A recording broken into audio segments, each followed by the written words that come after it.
శాంతి. ఈరోజు మార్చి 30వ తేదీ 2024.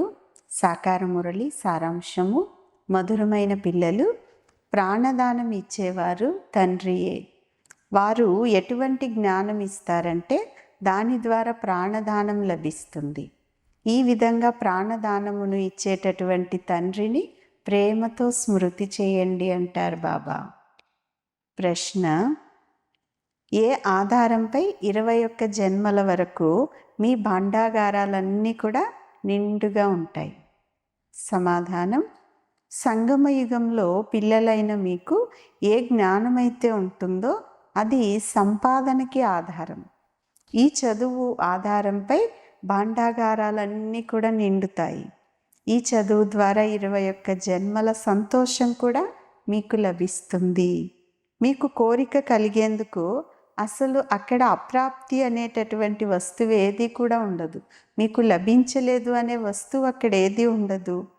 బాబా ఎటువంటి జ్ఞానమును దానం చేస్తారంటే దీని ద్వారా ఎలా ఉన్న ఆత్మ ఎలా తయారైపోతుంది చూడండి అంటున్నారు బాబా. మంచిది. మధురాతి మధురమైన అపురూపమైన పిల్లలకు తల్లి తండ్రి బాప్దాదాల యొక్క ప్రియ స్మృతులు మరియు గుడ్ మార్నింగ్. ఆత్మిక తండ్రి, ఆత్మిక పిల్లలకు నమస్తే. ఆత్మిక పిల్లలు ఆత్మిక తల్లి తండ్రికి ప్రియ స్మృతులు, గుడ్ మార్నింగ్ మరియు డబల్ నమస్తే. ధారణ కొరకు ముఖ్యమైన సారం.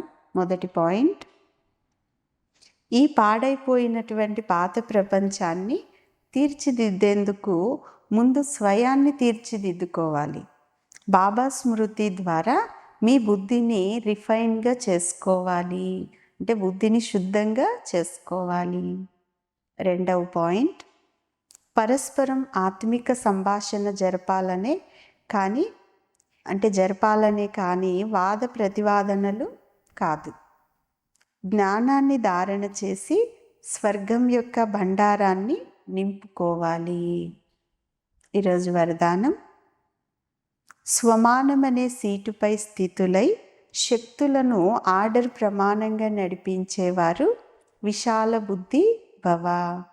వరదానం యొక్క వివరణ: మీ విశాల బుద్ధి ద్వారా సర్వశక్తులనే సేవాదారులను సమయానికి కార్యంలో వినియోగించండి. పరమాత్మ ద్వారా డైరెక్ట్గా ఏ టైటిల్ అయితే లభించిందో ఆ నశాలో ఉండండి. స్వమాన స్థితి రూపీ సీటు పైన సెట్ అయి ఉన్నట్లయితే సర్వశక్తులు కూడా సేవ కొరకు సదా హాజరై ఉన్నట్లు అనుభవం అవుతుంది కదా. మీ ఆజ్ఞకై అవి ఎదురు చూస్తూ ఉంటాయి. కావున వరదానము మరియు వారసత్వాలను కార్యంలో ఉపయోగించండి. యజమానులుగా యోగయుక్తులుగా యుక్తియుక్తమైనటువంటి సేవను సేవాదారుల నుంచి తీసుకున్నట్లయితే సదా సంతోషంగా ఉంటారు.